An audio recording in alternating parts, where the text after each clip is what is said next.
My room looks a bit different than the last time you saw it. It's cool. At least we can chill out.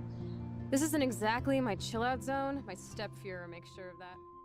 In video game, what is difficult is to see what will be the project in the future and to feel that there is something great. And so when you see everything coming together, like the mood, the cinematic and everything, you have to be very confident. And I think the team now is doing something great, and I think the final result is there. The animation, everything is coming now. I'm very proud of what they have made. Hi, my name is Jean-Max Morris and I'm one of the co-founders of Dontnod Entertainment. Dontnod has now been going a full 6 years and a half. We founded it in June 2008. Did our first game, Remember Me, which came out in June 2013 last year. And we've been working on Life is Strange since April 2013. So that's our second baby and we're extremely proud of seeing it come out. Hi, my name is Michel Cor. I'm co-game director and art director. Hi, my name is Raoul Barbet. I'm a co-game director of Life is Strange. In Life is Strange, you're playing as Max as a teenager who just came back to her hometown of Arcadia Bay after being away from 5 years, and you're getting back to know again your older best friend Chloe. But you discover that Chloe has really changed. She's really a different person, and one reason of this change is that one of her friends, Rachel Amber, just got missing a few months ago. Rachel Amber. She looks so hopeful and pretty. I wonder what happened to her. This is really an important part of the story that will tie again together Max and Chloe as they will team up to investigate on the disappearance of Rachel Amber. And the player and Max will discover that there is much more about this disappearance, and it will evolve in the story and be quite a strong narrative thread during the span of the 5 episodes. Hey, give me that! Sorry, I wasn't trying to be nosy. Obviously, she was a good friend. It's putting it mildly.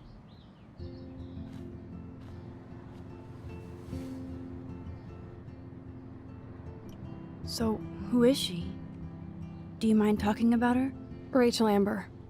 She was my angel. We've always had this ambition of doing things different. We want to do things that we love, and these things just happen to be different from, let's say, mainstream games.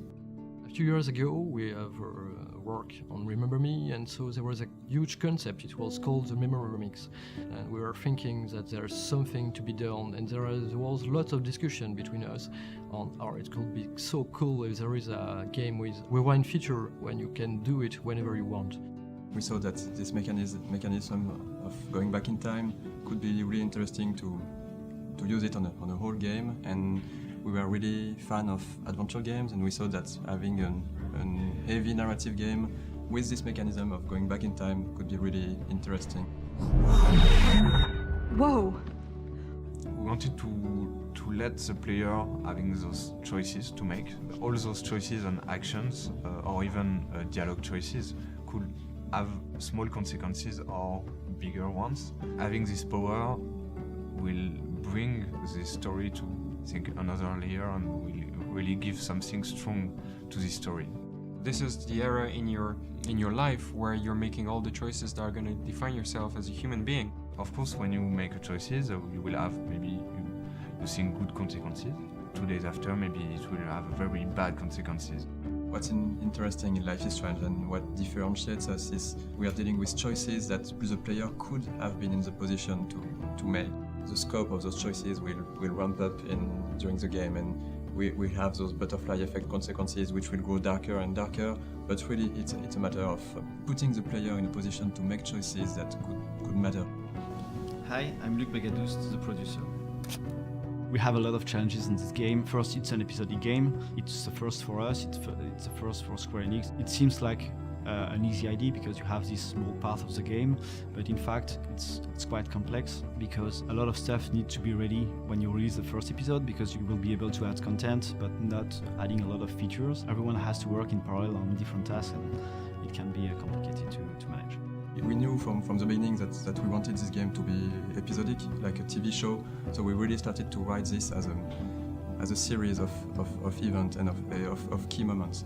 We are not just writing the story and apply it to the game. We have to think about all the gameplay. This is really something we grew together, so the core team was working on the story and the gameplay and the idea of the rewind mechanism. So this is really something we begin all together, and we grow the story as we grow also the gameplay mechanics.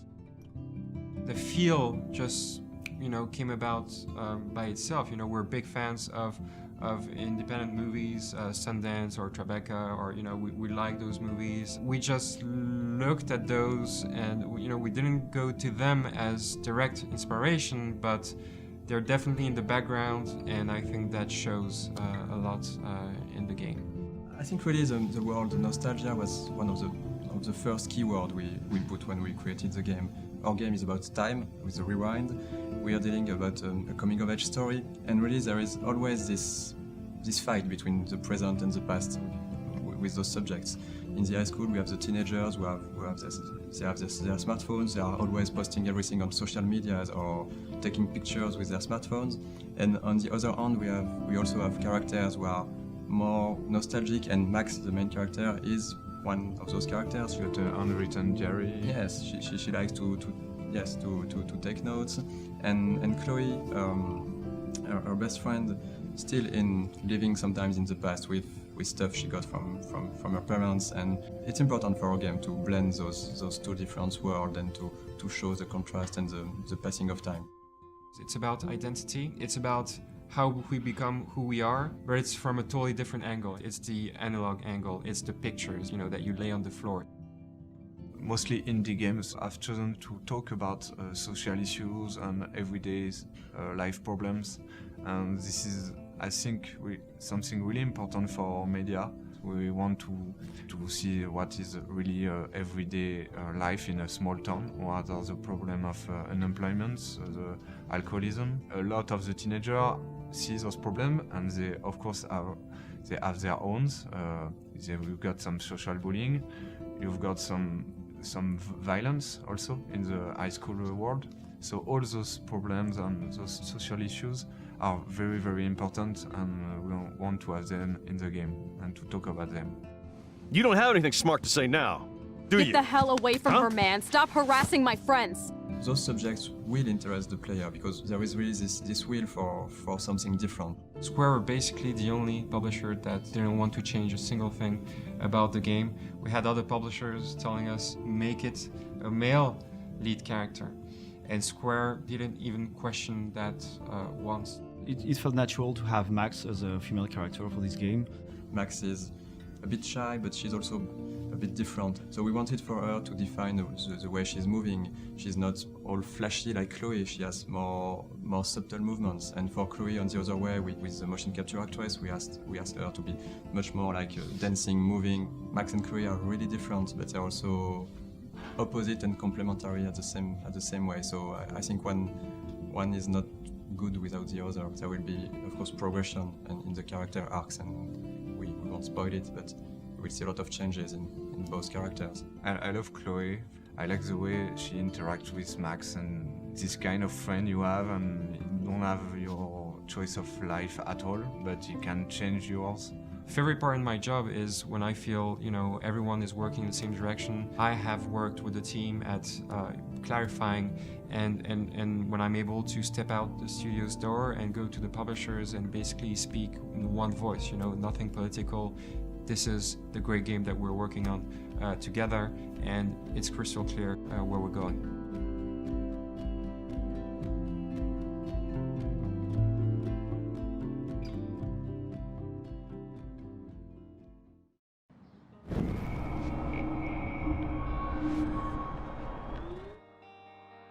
One of the main features of the game is, of course, the power of Max. She is able to rewind time. We knew we wanted to do something with the rewind mechanic that we had explored in Remember Me, and we started thinking of what can it mean in another context, and we started to bounce ideas around. Very soon, this idea of choice and consequence and being able to rewind them came about. You know, what does choice mean when you're able to rewind through them?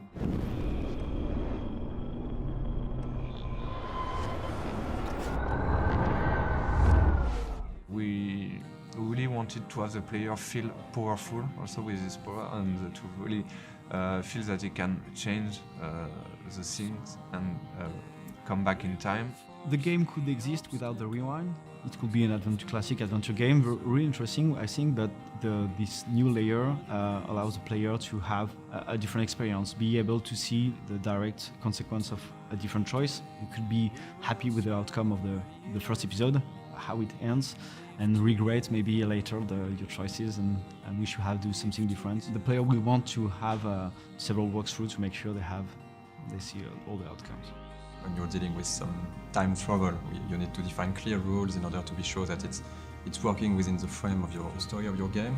And also we needed to create those rules to have some really fun uses with puzzles and mechanism for the player. Chloe, you're stalling. I'm changing! Give me a minute! Just don't let me in. Now. Please. 1 second!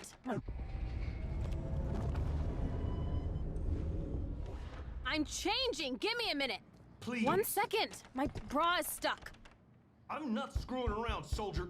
Chloe, open this door. So the idea is when Max is rewinding, she's keeping every knowledge she has.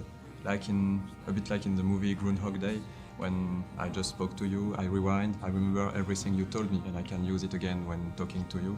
Max is also keeping everything in her inventory. Like if she puts an item in her bag, she's keeping it with it. So I can grab something, go back with it, just rewind, and I still have the item even if I rewind it back in time. Those kind of rules, we use it a lot for puzzles and also to tell something about also the characters. Even in a dialogue puzzles, you will have some information, but those information will be related to the character. And we've made a lot of tests about the rewind and should Max keep those information, should Max keep those items, should Max be rewinded herself by when she rewind. We have made a lot of tests about this and we finalize those rules. It allows us to have very interesting puzzles and very also funny situations in the game with those rules.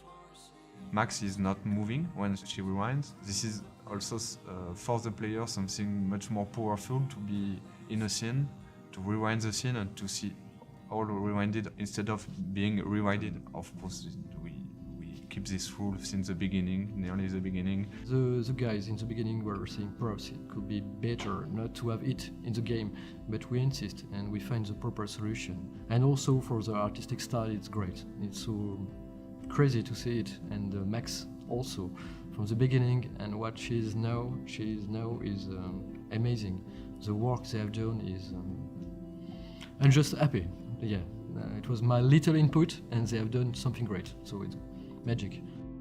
It's all about finding solutions to problems, because when you design a mechanic, it never works in the first time.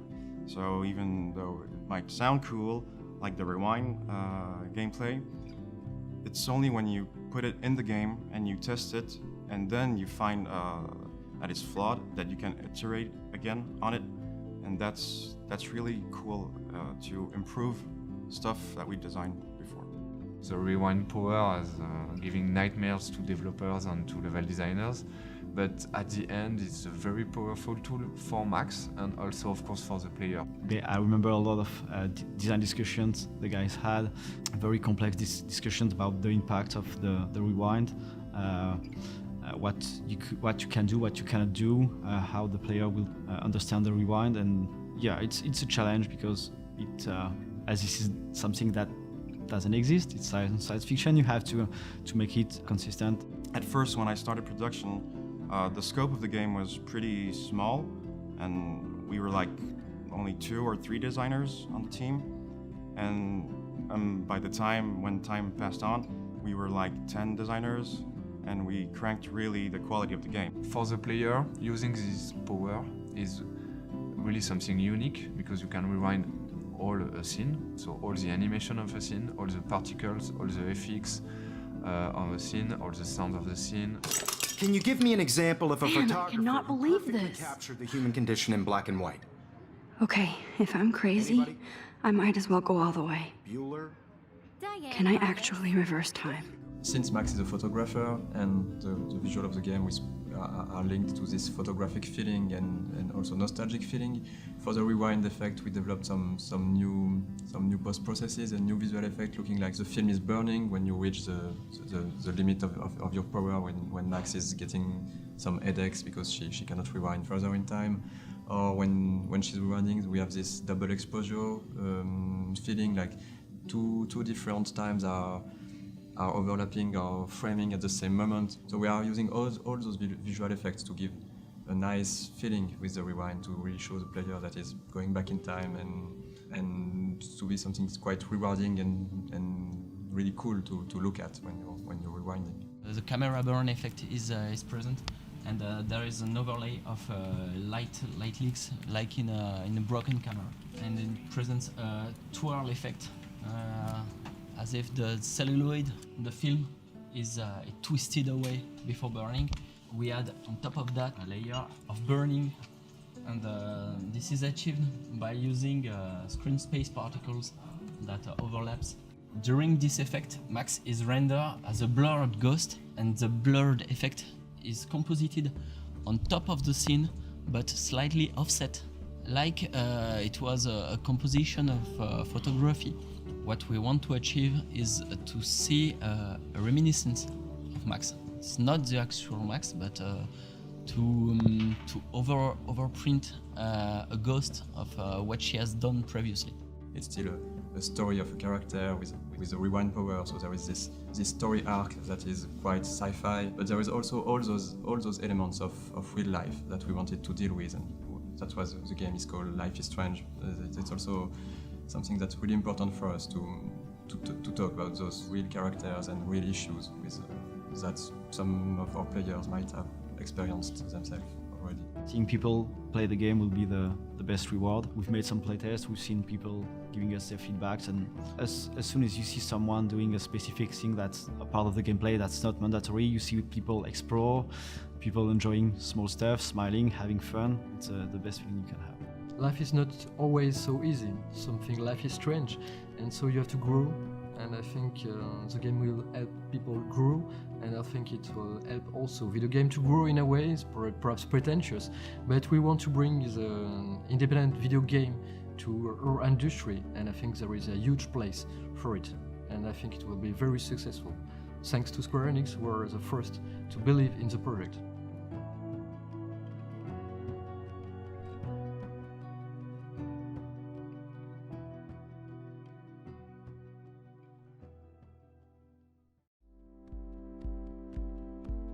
I believe video games are the future of storytelling. And I think this is just a prehistory of video games. We're just pioneers. This industry is just learning to walk on its feet right now. And that's what inspires me. It's being part of that incredible movement.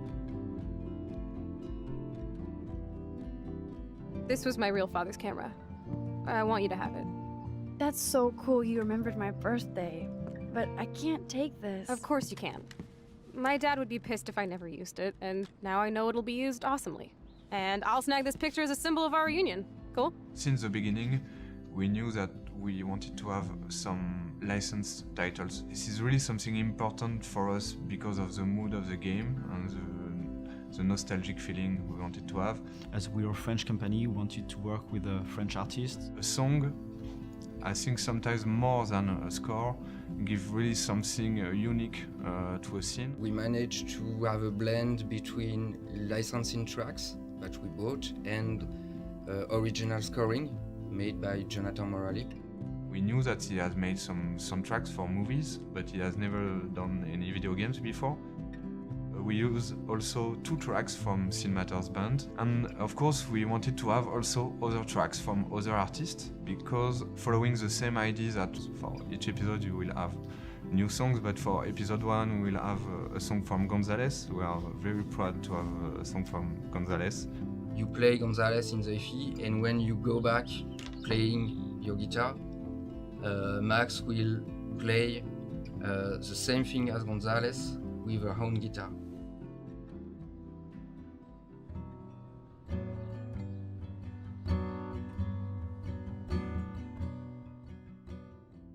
We have a song of Angus and Julia Stone, who are great artists also, and since the beginning of the game we have some Angus and Julia Stone music on a lot of scenes in the game. This is, their songs work very well with our game and with our mood. And also when Chloe is putting some music in her room, she will put a Sparkle Horse title, the great title with PJ Harvey singing on this one. We can use also the music to describe something more about the characters by their choices. For example, the music that Chloe we are going to listen is not the same as the one of Max. For this game, we knew that we wanted to deal with more intimate feelings, some nostalgic aspect. For us, Life is Strange is more like an indie movie sort of vibe, like compared to a blockbuster, it's more like a Sundance movie. So we thought that going for a realistic rendering wouldn't work this well for this project, because we really wanted to have this slow-paced and intimate feeling with the game, and we thought that having this hand-painting feeling would really allow the player, the viewer, to put some of their own imagination and on their own feelings to what they were looking for. At the very beginning, the scene is completely blank, and piece after piece we create the environment. Usually we start with walls and we have details, and I like to put some small stuff like that. To put a small detail, just like it was your room, to add some story in it. We started to brainstorm a bit to what kind of story, what kind of setting would be the best for this kind of experience. So we thought that to play a teenager could be really interesting, because this is a period of your life when your choices will matter the most and define who you will be as an adult. We knew that we wanted to have this nostalgic feeling, and that's why we decided to go for this story, this coming-of-age tale of an American teenager in a small city in the Pacific Northwest. For everything in the game, we did a ton of photographs or getting references. We are looking on Google Street View and a lot of pictures to be really sure that we are right with the detail. It was very interesting to have this artistic style. The fact we use a realistic setting, it takes place nowadays in the US. So at first the team wanted to recreate something that looks exactly like the real world. For the characters, it's exactly the same. There are a lot of research, so our concept artists are doing a lot of sketch about some characters.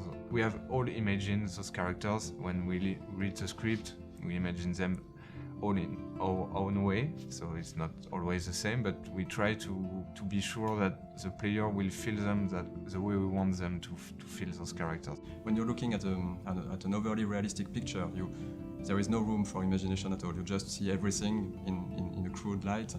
But when we have those soft colors and this hand-drawn feeling, you can put some of your own memories in what you're looking at, and that's really something we wanted to push and to develop for this game. We have those realistic lighting on top of this hand-drawn texture. I think light is almost an actor itself in the game. In Sundance movies, there is this will to frame against the light, or to have those light coming in the picture, and that's something we really wanted to portray in the game, to use the light to be part of the picture and just not be something that just would be lighting the characters. That's also some new technology we developed for Life is Strange, to have those light leaks bleeding over the picture. Some of the parts of the game are taking place in the magic hour, because this is really this kind of lighting and feeling that really brings this warmth and soft feeling, and I think it was great for telling this story, our story of Max and Chloe. This effect is composed about 7 or 8 different layers of elements, and it was a very big challenge to make it work. The effect is one of my largest effects, not most complex, but largest effects I've ever done.